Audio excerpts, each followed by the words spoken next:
So overnight TikTok ban చేసినట్లు ఇండియాలో Instagram ఈరో నైట్ నుంచి లేదు ఇంకా. What is the next step? నేనైతే మస్తు ఖుషి అవుతా. నాకు చాలా రెవెన్యూస్ వస్తాయి.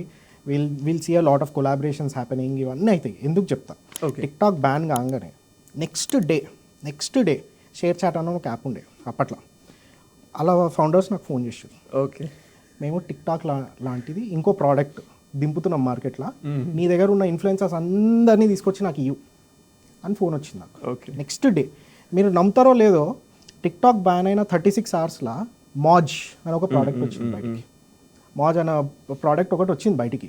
మా ఏం చేసింది అంటే, టిక్టాక్ అనేది ఆ వాయిడ్ ఉంది, జనాలు రోజుకో 2 గంటలు వాడుతున్నారు దాన్ని. రోజుకో 2 గంటలు వాడుతున్నప్పుడు ఆ 2 గంటలు నేను ఏం చేయాలి, నేను ఫీల్ అవుతున్నాను యాజ్ అన్ ఆడియన్స్, నేను ఏం చేయాలి నాకు అర్థమవుతలేదు. సో అప్పుడు ఏమైంది అంటే, నాకు ఇంకోటి ఏదైనా ఇట్లాంటిది కావాలి అనేది ఉంటుంది. సో టిక్టాక్ అనేది అది దానంతా ఏం క్రియేట్ కాలే, కస్టమర్కి నీడ్ ఉంది కాబట్టి అది క్రియేట్ అయింది. సో టిక్టాక్ కాకపోతే పాక్ ఇంకోటి ఏదో వస్తుంది. అట్లా వచ్చిన ప్రోడక్ట్స్లో మాజ్ ఒకటి ఉంది, జోష్ అని ఇంకోటి ఉంది. మీరు ఇప్పుడు చూస్తున్న ఇన్స్టాగ్రామ్లో రీల్స్ అనే సెగ్మెంట్ కూడా దాంట్లోనే ఇంక్లూడ్ అయింది. కరెక్ట్. సో ఇన్స్టాగ్రామ్ బ్యాన్ అయితే ఇంకోటి ఏదో వస్తుంది, దానివల్ల కొంచెం లిక్విడిటీ అనేది వస్తుంది. ఇప్పుడు అనేది ఒక మొనోటనస్ అయిపోయింది ఇన్స్టాగ్రామ్ అనేది. So it will become more fun.